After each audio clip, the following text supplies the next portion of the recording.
நீண்ட நேரமாக போனை எடுக்காத இளம்பெண் அக்கம் பக்கத்தினர் உதவியுடன் வீட்டின் கதவை உடைத்து உள்ளே சென்ற உறவினர்களுக்கு காத்திருந்த அதிர்ச்சி.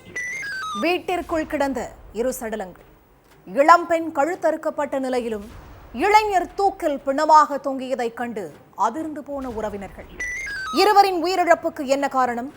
நடந்தது என்ன?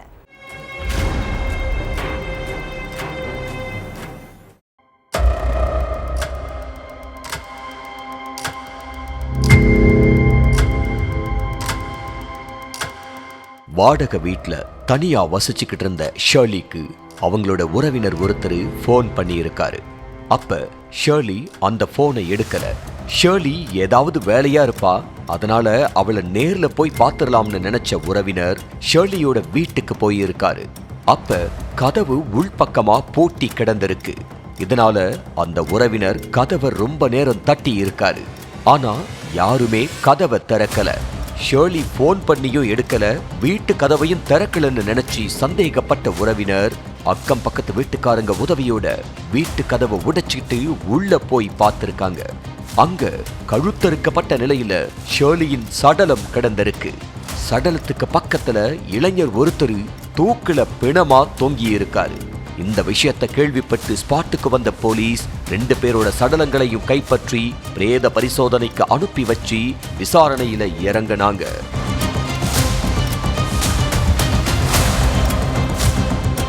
கேரளாவில் உள்ள இடுக்கி பகுதியை சேர்ந்தவங்க ஷர்லி. இவங்களோட கணவர் கடந்த 7 மாசத்துக்கு முன்னாடி உயிரிழந்துட்டாரு.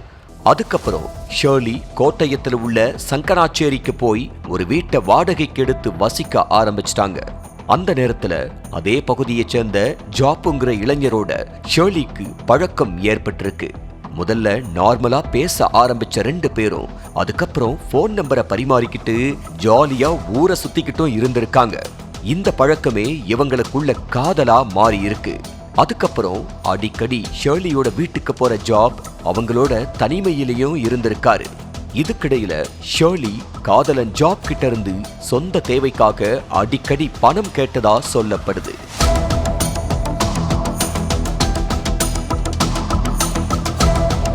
ஜாப்பும் ஷர்லி கேட்கும் போதெல்லாம் பணத்தை அள்ளி கொடுத்திருக்காரு.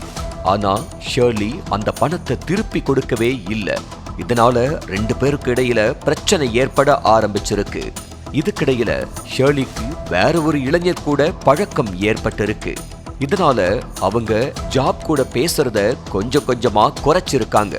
ஷர்லி வேறொரு இளைஞர் கூட பழகிறத கண்டுபிடிச்ச ஜாப், நீ முன்ன மாதிரி என்கிட்ட பேசுறது கிடையாது, நான் உன்னை உயிருக்கு உயிரா காதலிச்சேன், நீ கேட்கும் போதெல்லாம் பணம் கொடுத்தேன், ஆனா நீ வேற ஒருத்தன் கூட பழகி என்னைய இப்படி ஏமாத்துவன்னு நினைச்சு கூட பார்க்கலன்னு சொல்லி சண்டை போட்டிருக்காரு. அதுக்கு ஷர்லி, உன்னைய எனக்கு சுத்தமா பிடிக்கல, தயவு செஞ்சு என்னை விட்டு விலகிரு, இனிமே நீ என்கிட்ட பேசாதன்னு சொல்லிட்டாங்க.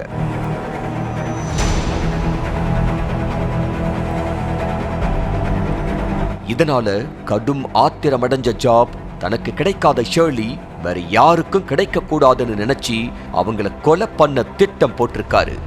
சம்பவத்தன்னைக்கு ஷர்லியோட வீட்டுக்கு போன ஜாப் அவங்க கிட்ட தன்னை காதலிக்கும்படி கெஞ்சி இருக்காரு.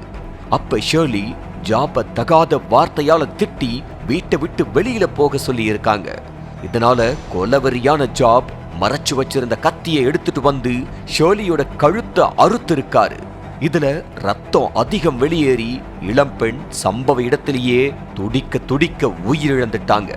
அடுத்து ஷர்லி ரத்த வெள்ளத்துல கிடந்ததை பார்த்து பதறி போன ஜாப் போலீசாரோட கைது நடவடிக்கைக்கு பயந்து அதே வீட்டுல தூக்கு மாட்டி உயிரை மாய்ச்சுக்கிட்டாரு. ஒரே வீட்டுல 2 பேர் உயிரிழந்து கிடந்த சம்பவம் கோட்டயம் பகுதியை உலுக்கி இருக்கு.